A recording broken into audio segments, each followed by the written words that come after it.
ஜெய் சீதாராம். ஆஞ்சநேயர் வருவார்னு அவருக்கு பிஸ்கட்டு ரொட்டியெல்லாம் வச்சேன். எறும்பெல்லாம் எல்லாம் ஆஞ்சநேயர் மாதிரி வந்து பூந்து விளையாடுதுவோ. அடூரோட பாதையில் கையில் விட்டு வராச்சு தான் காமாட்சி கோயிலில் உட்காந்துருக்குறோம். இவங்கெல்லாம் ராமாயணத்தை பார்க்க கேட்க வந்தவங்க. ஜெய் சீதாராம். சரி சரி, நீங்கள் ரெஸ்ட் எடுங்க, உங்களை டிஸ்டர்ப் பண்ணு. நீ படு.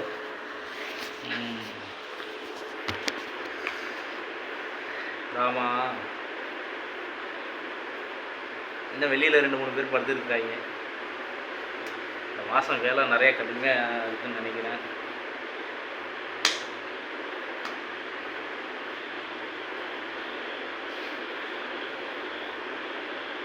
இன்றைக்கி என்ன பார்க்க போகிறோம் அப்படின்னா, குருவை பற்றி பார்ப்போம். ராமாயணத்தில் குருவோட பங்கு எவ்வளோ இருக்குது அப்படின்னா, எந்த ஒரு விஷயமே குருவோடைய ஆசீர்வாதம் நமக்கு இருந்துச்சுன்னா எல்லாமே ஈஸியாக சக்ஸஸ் ஆகும். ஏன்னா குரு நிறைய பயிற்சி பண்ணி நிறைய வித்தையெல்லாம் ஈஸியனுக்கு சிசிய பிள்ளைகளுக்கு ஈஸியாக கற்றுக் கொடுத்துருவார். அவர் கஷ்டப்படுவார், ஆனால் வர்ற சிசிய பிள்ளைகளுக்கு அதை ஈஸியாக கற்றுக் கொடுத்துருவார். ராமாயணத்திலே பாருங்க, வில்ல வச்சுருப்பாங்க. இவர் என்ன சொல்லுவார், விஸ்வாமித்திரர் என்ன பண்ணுறாரு,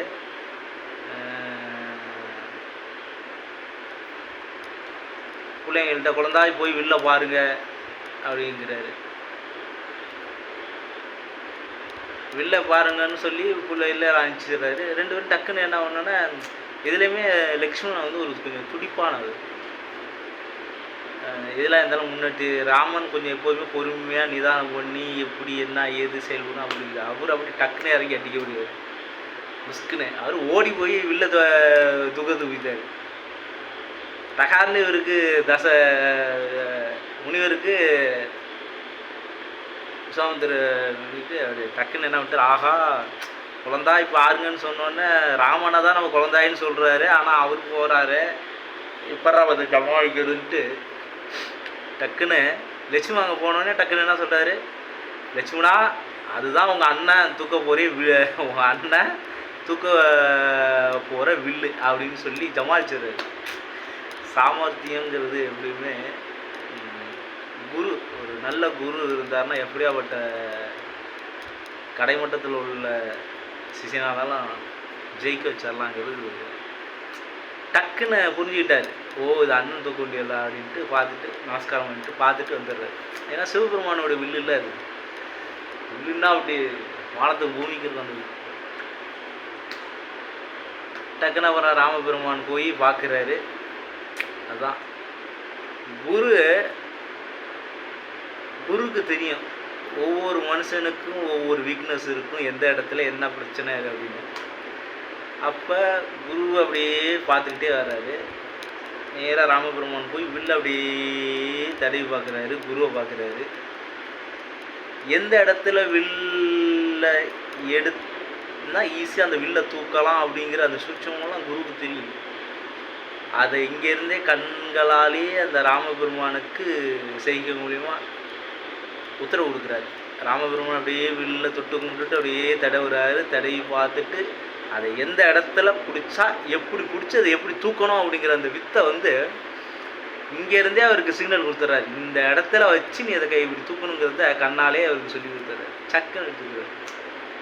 எந்த ஒரு விஷயத்தையுமே ஒவ்வொரு இடத்துக்கும் ஒரு வீக்னஸ் எப்படி சொல்கிறதுன்னா, அவ்வளோ பெரிய கல்லை உடைக்க முடியாதுமாங்க, கரெக்டாக அதை திடீர்னு ஒரு ஆள் உடைச்சிடுவாங்க. எப்படின்னு பார்த்தா அது எந்த இடத்துல சின்ன கேப் இருக்குது, அந்த கேப்பு மூலியமாக அந்த கேப்பில் தட்டினா அதை உடஞ்சிடும் அப்படின்னு சொல்லி உடைக்கிறாங்கலாம் நான் பார்த்துருக்கேன்.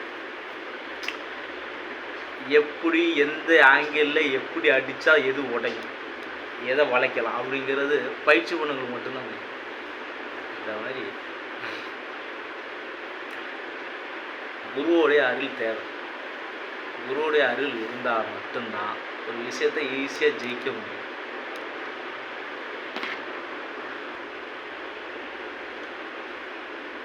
இப்போ நான் ஒரு படம் ஒன்று பார்த்தேன், சக்கடே இந்தியா அப்படின்னு. அதில் ஷாருக்கான் என்ன பண்ணுவோம், அந்த பொண்ணு கோல் கீப்பராக நிற்கும். ஷாருக்கான் இங்கேருந்து சிக்னல் என்ன சொல்லுவார், மனசுக்குள்ளே என்ன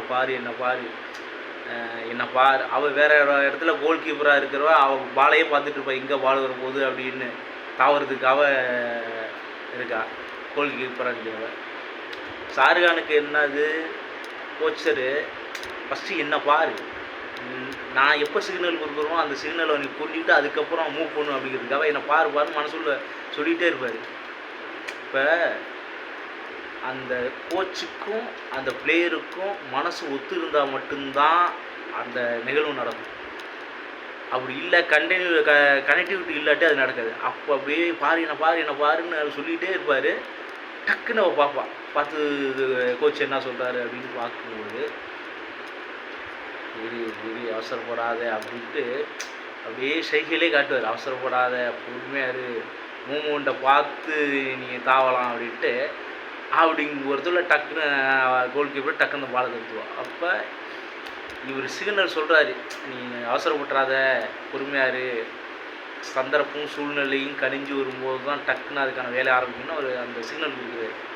அது மாதிரி தான் இறைவழியில் போகிறவங்களுக்கு தர்மம், சத்தியம், அடுத்தவங்களுக்கு எந்த கெடுதலும் பண்ணாமல், யார் மனசையும் புண்படுத்தாமல், ஓரளவுக்கு நேர்மை நியாயத்தோடு இருந்து போகிறவங்களுக்கு அந்த இயற்கையே கடவுளாக நின்று அந்த யாரை அவங்க வணங்குறாங்களோ அந்த இறைவன் ஏதோ ஒரு சூட்சம ரூபத்தில் அவங்கள கைட் பண்ணிக்கிட்டே இருப்பாங்க. நாளைக்கு ஒரு வேலை நடக்குது, அந்த வேலைக்கு போகணுன்னா கூட இப்படி போகாத, இப்படி செய்யி, இந்த இடத்துக்கு போகாத, இந்த இடத்துல இந்த பிரச்சனை வரும் அப்படின்னு ஒவ்வொரு அணுவும் காட்டி கொடுத்துக்கிட்டே இருப்பாங்க. இது அனுபவப்பட்டவங்களுக்கு தான் தெரியும். ஏன்னா அந்த இறைவன் கூட அவங்க கண்டினியூட்டிலே இருப்பாங்க. இப்போ கண்டினியூட்டி கரெக்டாக ஒத்து போகும்போது அவங்க சிக்னல் கொடுத்து எப்படியும் அவங்களுக்கு திசை திருப்பிடுவாங்க. இந்த இடத்துல பள்ளம் இருக்குது, பார்த்து போ. இப்போ கண்ணை கட்டிக்கிட்டே போகிறான், அவன் ரோட்டு வழியாக போயாகணும். ஆனால் அவனுக்கு ஒரு கைடு இருக்குது, அந்த கைடை கூட பேசிக்கிட்டே போகிறான். அந்த கைடுக்கு எல்லாம் தெரியும்.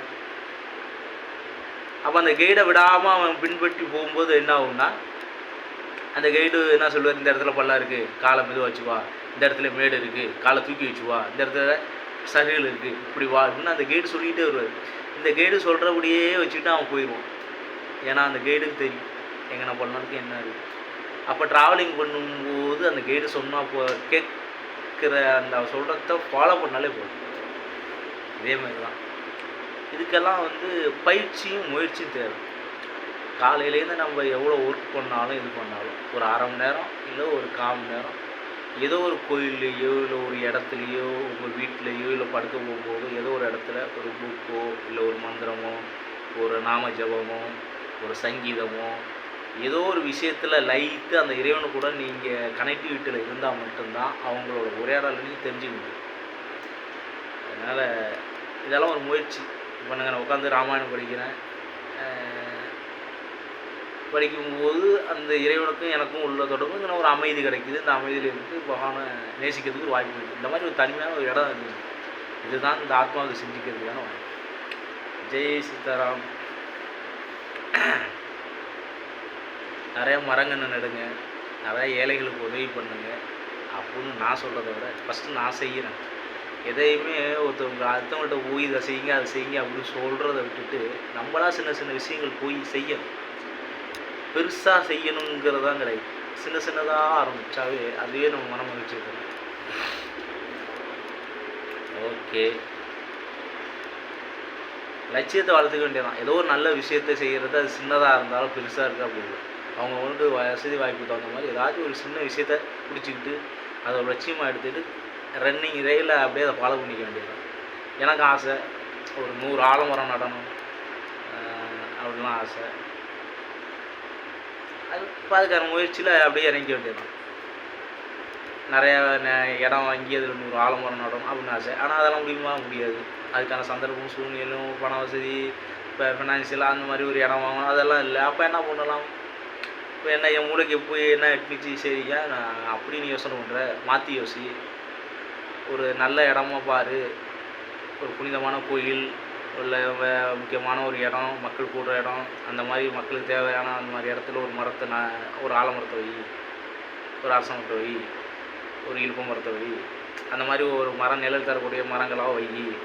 அதில் காய்க்கக்கூடிய பழங்கள் பறவைகளுக்கு உதவும். அதுலேருந்து வரக்கூடிய நிழல்கள் அந்த பறவைகளுக்கு கீழே உள்ள மக்களுக்கு உதவும். அதுலேருந்து இலைத்தலைகள் இருவாகும், அந்த இடம் கூலிங்க. இந்த மாதிரி மாற்றி யோசிக்க வேண்டியதான். நம்ம என்ன முடியாது. பெருசாக தான் ஆசை, மனுஷனுக்கு ஆசை வரும் தான். அது செய்ய முடியலன்னு கவலைப்பட்டு சின்ன விஷயமா ஆரம்பிச்சுட்டு அதை அப்படியே லேர்ன் பண்ணிக்கிட்டு அப்படி தான் இறங்கலாம்னு பகவான் எனக்கு ஒரு ஞானத்தை கொடுத்து ஆரம்பிச்சிருக்கிறாரு. அதெல்லாம் அவர் காட்டுற பாதை தான். ஜெய் சீதாராம். என் செயலை எதுவுமே இல்லை. என்ன சொல்ல போனால் நான் ஒரு வேஸ்ட்டு ஃபுல்லோன்னு சொல்லுவாங்கள்ல, ஏன்னா அது மாதிரி ஒதுக்கி விட்டார். நீ இப்படி போ, எல்லோரும் இப்படி போகிறாங்க, நீ இப்படி போ அப்படின்ட்டு. நடக்கட்டும், எது நடந்தாலும் நான் ராமனுக்கே இருக்கணும். பல்லாண்டு கொல்லாண்டு பல்லாயிரத்தாண்டு பல கோடி 100,000 மல்லாண்ட திந்தோல் மணிவண்ணா உன் செவடி